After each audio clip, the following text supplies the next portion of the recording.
నెల్లూరు జిల్లా కావలి మండలం తహసీల్దార్ కార్యాలయంలో పాడుపడిన బావి రూపురేఖలు మార్చి అందంగా ఉన్న రంగులు వేసి నీటిని శుభ్రపరిచి ఆ నీటిని వాడుకలోకి తెచ్చి చలవేంద్రాన్ని నెలకొల్పి ప్రజలకు దాహాన్ని తీరుస్తున్నాం.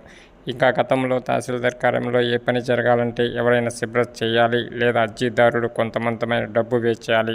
అటువంటి విధానానికి శ్రావణ్ కుమార్ ఫుల్ స్టాప్ పెట్టారని ప్రజలకు నేరుగా తన సమస్యలకు తీసుకొని వెళ్లే విధంగా మధ్యవర్తులు కానీ పైసలు ఇవ్వడం కానీ అలాంటివి లేకుండా ప్రజల్లో మమేకమై వారి సమస్యలకు శ్రద్ధంగా వింటూ తన పరిధిలో పరిష్కారమై సమస్యలకు తక్షణం పరిష్కారం చూపుతూ కావలి మండల ప్రజానీకం చేత శభాష్ అనిపించుకుంటున్నారు.